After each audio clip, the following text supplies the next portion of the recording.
Okay, this week we're mainly going to be discussing a technique called palm muting, which is a very common rock rhythm guitar technique. We're then going to integrate that into our rhythm guitar playing, and then later on we'll talk about playing palm muting rhythms with unmuted rhythms and continually developing our chords and our rhythms with the palm muting. Okay? So I'm going to break from tradition this week, and I'm going to go right to the end of the lesson. Exercise 7. You're crazy. I am. Especially not warmed up. You're living life on the edge. I know. Exercise 7, if we may. And I'm going to demonstrate the technique once it's in place so people can hear what we're actually striving towards. I like it. So exercise 7, we'll play it at about 120 beats per minute, which is, again, you know, faster than we normally run the exercises, but probably about the sort of pace that a lot of songs might be at, so we can hear what we're going to do. And I will just knock this through now and let you hear the technique. Okay. Okay. Here it comes.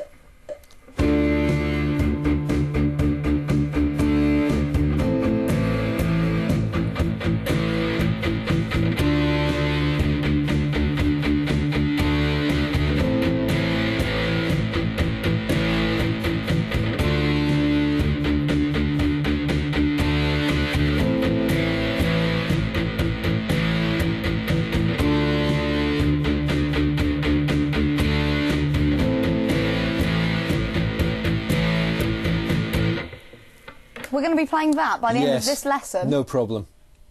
That's pretty good. I'm impressed. Okay, so where do we need to begin? Okay, if we go right back to the beginning of the lesson...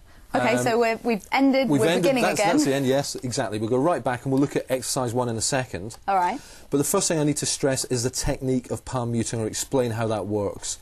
First of all, I think it's important to learn what it sounds like more so than how you do it. So the palm muting is using your palm in your right hand, if you're a right-handed guitar player, to mute the guitar strings. You can still hear the pitch, you can still hear the chords, but it's a more clipped rhythm guitar sound. This is a chord unmuted, and here it is muted. So if I play that in sort of eighth notes, yes, as opposed to unmuted. Oh, I like it much better with the muted. You remind me of Bryan Adams. Do I really? I've just had a flash, yes. Visually? Musically. Musically, okay. Palm muting, how do we do it? This part of our hand here rests against the guitar strings at the point where the guitar strings go over the bridge of the guitar. This is the bridge of the guitar here, where the strings are fastened on the body of the guitar. And what we do is we take our hand and lay it down quite gently onto the guitar strings like that, and then the plectrum comes into place. So it's very much a feel thing. After a little while you can feel exactly where the right point is to put your hand aligned to the sound. Now, if the hand is too far back, no muting will occur at all. If my hand's too near the neck, it'll be way too dead. It just turns into cardboard. But if I play the palm muting and move my hand back into position, you'll hear it clean up, so to speak. And that's about right. Around there, yeah. Around there. So is this a good idea to practice, to sort of move it up and down the strings, finding where the sound is that you want? I think you need to find where the sound is exactly. If there's no muting at all, your hand will be too far back. Yeah. And if it's too dead, just sounds like cardboard. You know, you just need to move your hand back. And as your hand comes back and kind of just bumps into the bridge, that's round about where you need to put your hand. Okay?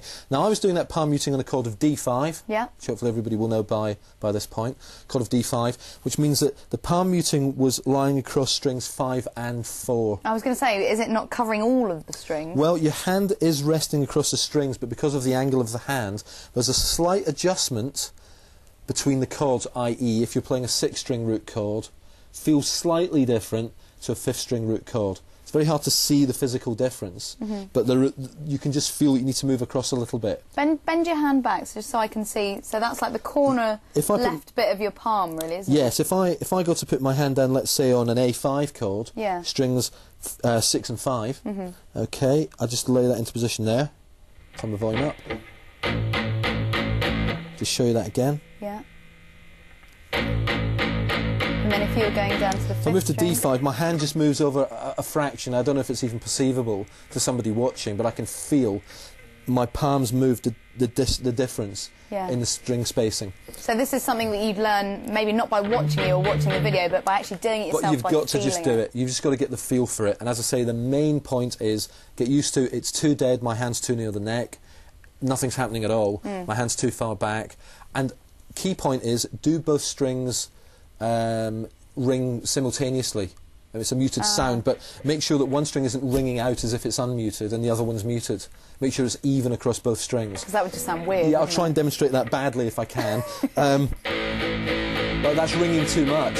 Yeah. And the 6th string is really ringing. Yeah. But the 5th string, I have got the muting. Yeah. That's okay, but that one... That's taking control. It doesn't really sound muted. Proper muting would sound like... It just cleans up, it becomes a tighter, clipped rhythm guitar sound. That's the key thing. Something else I'd like to mention is don't press too hard on the bridge. Ah, yeah, what sort of pressure are you applying? Almost none. My hand feels like it's resting, literally just resting. Once it touches the strings, it stops the strings vibrating in the normal way, and you'll create the sound in the correct technique. But a lot of people feel suddenly very restricted because they've been playing like this. Now the hand feels stuck and they feel a little bit restricted. But, you know, try and loosen up a little bit. Yes, your hand does have to stay in place, but I don't think my hand looks too stuck. No. It's quite loose, quite relaxed. And I can still move quite a long way. It's probably a good thing, a good technique to learn, even if you're not implementing the palm muting, because it's controlling that movement, isn't it? It's keeping it really precise and in that area. Nice and precise. You haven't got much chance of hitting the wrong guitar string, something we've spoken about in previous lessons, because your hand's in that position, and you've just got to move across. It's a great sound. It's a great sound. Very, very common in rock. It's you know, sort of cornerstone of rock rhythm guitar playing, I guess you'd say. If we have a look at exercise 1 here, we just have our favourite old 2 chords again, A5 and G5. Yep. 8th notes. All written in 8th notes, and we're just going to move it. I'm just going to play the exercise, moving between the A5 and the G5, a bar of each, palm muting.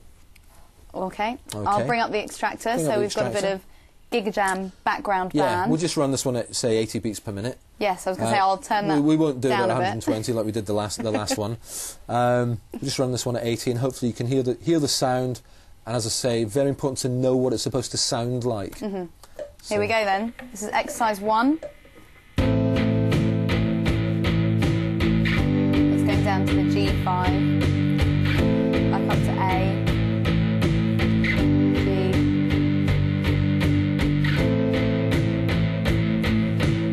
G5,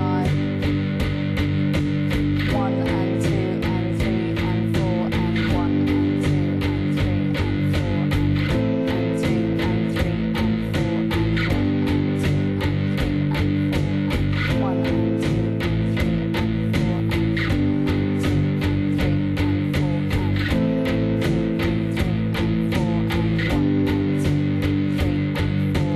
1 and 2 and 3 and 4 and There we go. I love that sound. I mean, It's great, really, isn't it?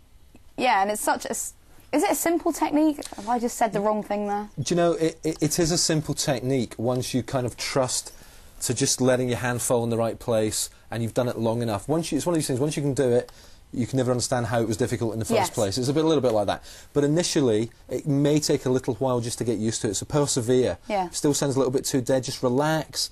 Make sure your hand's in the right place. Try moving up and down the guitar strings, closer to the neck, further away from the neck, and just experiment. And again, of course, you can watch the video clips of me playing that on the Gigajam course, so you can hear what it's supposed to sound like. Again, that's a key thing.